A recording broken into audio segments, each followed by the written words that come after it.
So after spending the past week shooting with a brand new Sony A7 Mark V, both photos, videos, and of course chasing my kids around their house like they're total maniacs, then I'm honestly wondering whether Sony has just managed to make the best hybrid camera of 2026, or my friend, if this is just another one of them sneaky meh refreshes designed to take our money. Because under the hood, there's some genuinely crazy new stuff going on. But there's also this one thing I didn't expect, and I still can't decide whether I think is genius or if it's just kind of annoying. Let's start with part number one, build quality and handling. Look, the first thing that you might notice when you pick up this camera for the first time is the updated grip. And by the way, Sony did send me this camera to test it out, but they are not sponsoring this video. They don't get to see it before I upload, so that means I'm allowed to say whatever the hell I want. I mean, this camera absolutely sucks. I'm just kidding. It's cool, and let's dive into it. So, Sony has tweaked the slope here just enough to make it feel more secure in the hand, especially when you have bigger lenses. Honestly, it's not a huge redesign,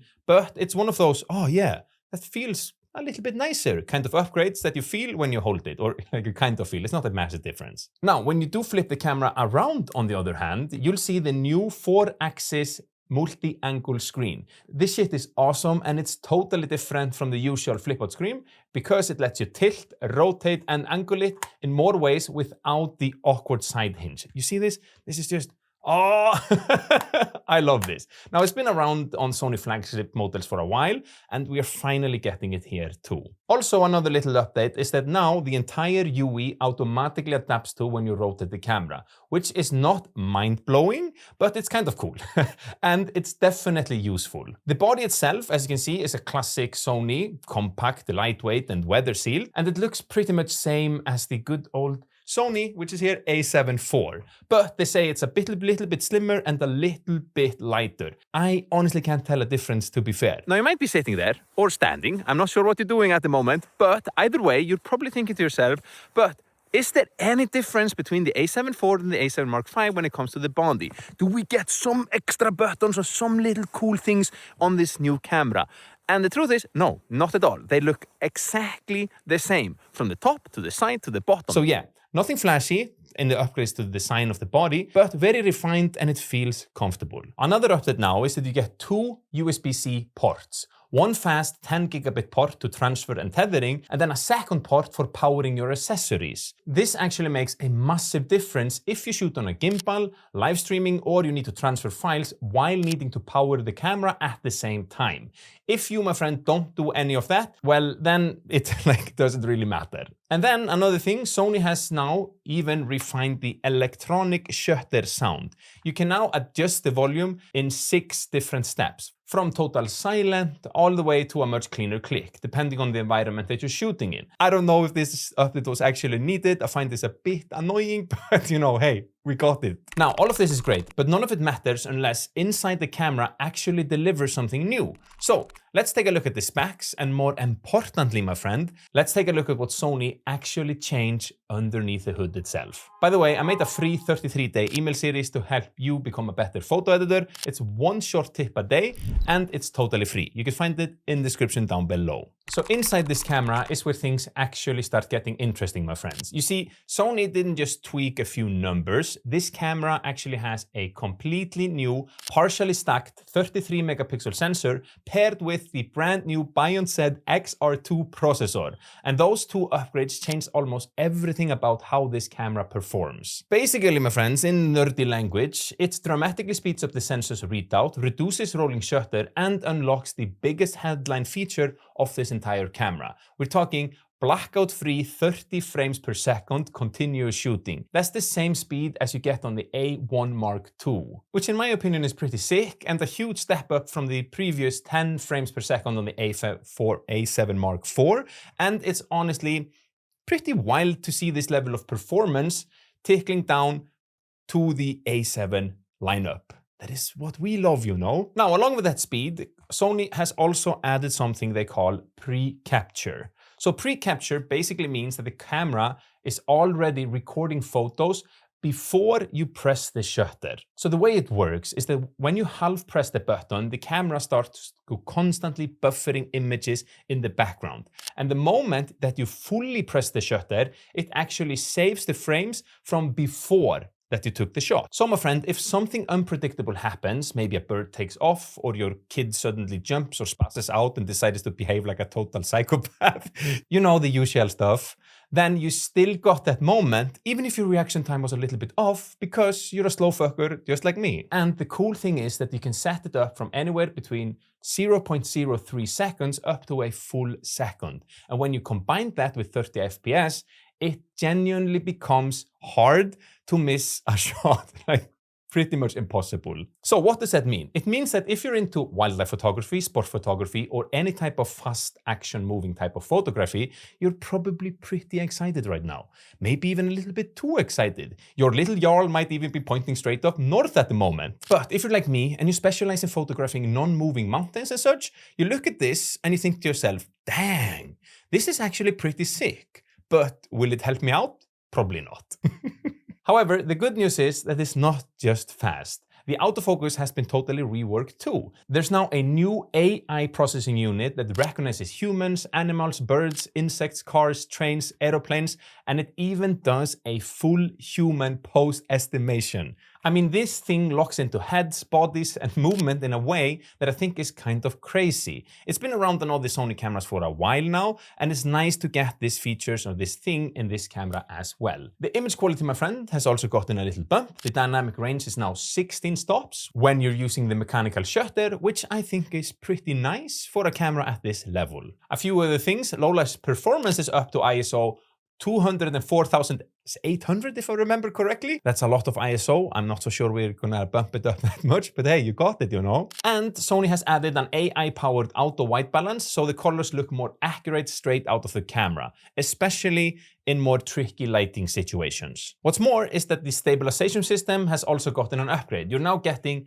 7.5 stops in the center of the frame and 6.5 stops on the edges, which is a noticeable improvement when shooting handheld or with longer lenses. Plus, the RAW files has also gotten a little bit cleaner as well. Now, you might be sitting and wondering to yourself, what about the video side? Video side of the things, the new sensors process up to 4K 60 frames per second in full frame, and we're then finally getting 4K 120 frames per second, but it's in APS-C. Still nice. You also, of course, get 10-bit 422, S-Log3, S-Cinetone, and the ability to import your own LUTs into the camera. Plus, the internal microphone has been upgraded with built-in noise reduction and cutting out fans and winds and background hum and all that, but I don't use the inbuilt mic like ever.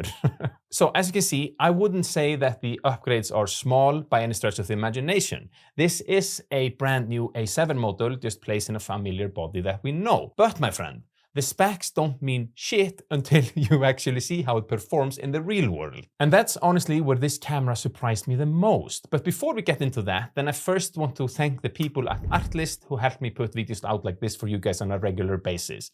Both financially, so I'm able to support my family while coming out with all of these videos that you enjoy, but also creatively. You see, I've been getting all of my music, templates, plugins, stock footage, and sound effects from them for years. And the quality of their assets is just stupidly good.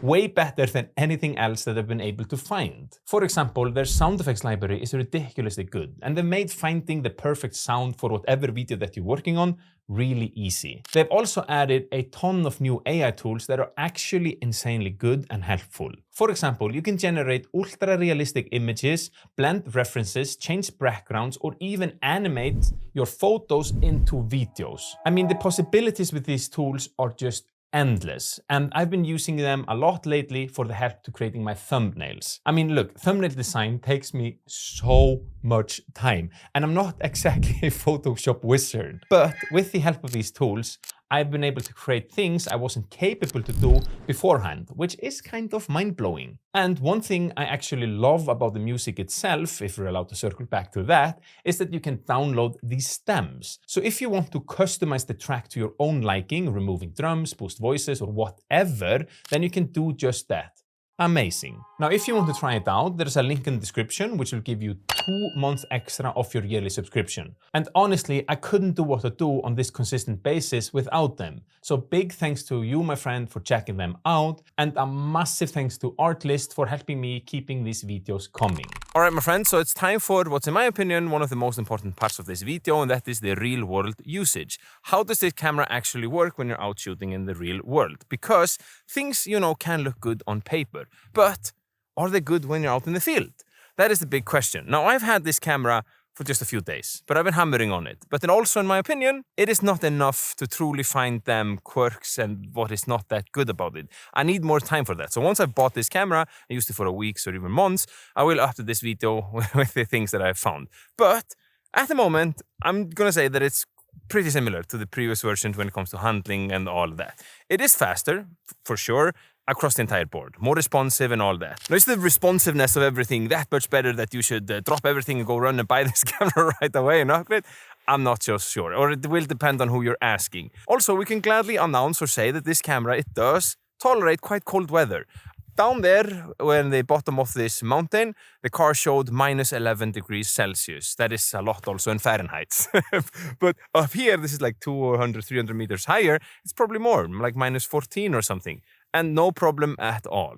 Another thing I wanted to check out is if this extra stop dynamic range from 15 to 16 does makes a huge difference. Camera companies really want us to believe that when they upgrade these things and being like, this will change everything. But the truth is that from 15 stops to 16 stop of dynamic range, you're not really going to notice a huge of a difference. There is a difference and it's there. So if you're doing things professionally and you really want that extra step and something that is just a little bit better, for sure, it's going to make a difference. But in real life, everyday scenario, I'm not seeing a huge difference unless we maybe pixel people like big time, Now, with that being said, then I think that we should absolutely put the dynamic range to test. Now, where I live, up in northern Sweden, it's winter at the moment. I think it's pretty obvious. That means that the light up here is really soft. We have just a few hours of daylight and it's basically golden hour the entire day. So I'm not getting them super midday harsh shadows. But if you take a look at this clip, for instance, that I filmed the other day, then I'm filming straight to the sun, and I do think that the dynamic range here is pretty good.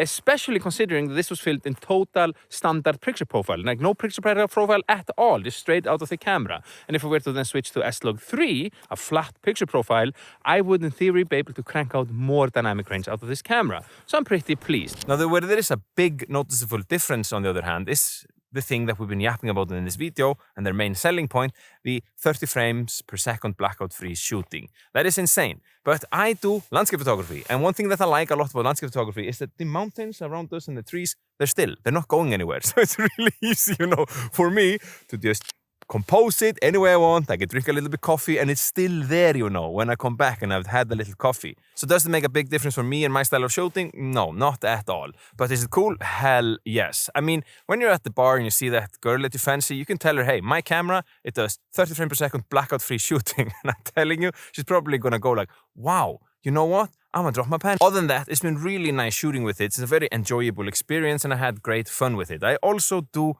really much appreciate that now we can film 60 frames per second without the crop or with a minimum crop, and then 120 frames per second in 4K. Very, very good. And you can switch between it so easily with these cameras. One thing I want to tell you about too is that the photos I've been throwing up are of course taken with this camera, but they are all JPEGs, the best quality JPEGs. Why are they not RAWs? That's because when a camera is this new, especially when it's not released, but even when it's really new, when you buy a camera on the release date, it can take Adobe or whatever other editing software you use weeks, sometimes even months, to update the support for the RAW files. So at the moment, I cannot edit the RAW files, which sucks. I cannot even see them. So I am actually shooting both JPEGs and RAW. And in this video, you're seeing the JPEGs. So we're not even getting the maximum amount of quality, and still, I'm pretty happy. So it's time for part number 4, the downside and the things that I didn't like. Now, even though this is a fantastic camera, then of course nothing is perfect in this world. And there are some things that I put a little bit of question mark to. Now, not many, and actually before I got this camera, I made a little list of potential things that I wouldn't like and things that I wanted to stress test, and it's exceeded my expectation. I do think it's pretty good. Now, for the starters, although the rolling shutter has been improved from the previous model, the A7 IV, then it's still not that good. I think that tells more about how awful the rolling shutter was on the A7 Mark IV. It's better here, but it's not something that you maybe would take to the bank. Another thing that I wish that we would have gotten is, of course, 120 frames per second 4K without a crop. Maybe I'm just being greedy, and I'm really grateful for one starters having the 4K 120 frames per second. That is such a massive upgrade from previous model. And of course, it's 60 frames per second in full HD. So I'm really happy with that. But when you get something, you do want something more, right? Now, another thing, and this comes from experience after having owned, used, and reviewed a ton of Sony cameras throughout the years, and there's one thing I always see whenever like new gear launches, and that is that people complain about the price. Now, I asked my Sony contacts what the price of this would be, and they gave me an answer where they said, at the moment, we're not totally sure. I'm filming this like 2-3 weeks before the launch, but it will depend on the country and the region that they're in. But she thought that it would be around $3,300, something like that. So that is clearly more expensive than A7 Mark IV. And I know that people will be like, that is not good. And of course, I get that. We don't want to spend more money than we need to. But I do want to double click that if the features in this camera help you tremendously for sports and wildlife and you need that fast shooting, then you're getting A1 Mark II performance in this body. And where I live in Sweden, the A1 Mark II costs $9,000. But of course, I'm with you. It would be really cool if you can buy this for like $1,000 or $500, or even like they should give us for free, You like photos? Here, take this. It's a sick camera. Other than that, with the testing that I've done so far, I haven't found things that I have disliked that much more. Maybe I would like a little bit brighter screen, a little bit better resolution in the screen as well, and a little bit better resolution in the viewfinder, but it's totally fine and I've managed to have great time with it so far. Part 5. Who is this camera actually for and would I recommend it? Well, if you're a hybrid creator or somebody who likes to shoot both photos and videos, like yours truly here, then this thing is kind of the sweet spot. I mean, you're getting the speed, you're getting the new AI autofocus, and you get the improved low light and stabilization. In my opinion, it is a very reliable all-arounder. Also, let's face it, if you shoot anything remotely fast, wildlife, action, or you're like me with kids running around like psychopaths all the time, then the combo of 30 frames per second and pre-capture makes this camera kind of feel way more expensive than it actually is. Basically, my friend, this is the closest thing that you can get to an A1 Mark II level performance without paying the A1 Mark II level money, I also do think this is a great upgrade if you're coming from something older than the A7 Mark IV or other A7 Mark lineups, or even an APS-C body. The extra dynamic range, the cleaner and higher ISO, the better colors, you're going to feel all of that instantly. And for travel or documentary shooters, this new screen, the grip, the battery life, and the connectivity, all those tiny usability updates makes this a super easy camera to live with. So yeah, if you're somebody who needs a camera that does pretty much everything pretty well without jumping into flagship pricing, the A7 Mark V is genuinely a solid option. But here's the thing, even a camera this good won't give you that professional look by itself. The lens that you put on it matters way more. And with so many Sony lenses out there, and also there's so many third-party lenses as well, picking the right one is a total nightmare. So in this video right here, I break down the best first lens for Sony camera in 2026 and which one will actually make your photos and videos instantly look better.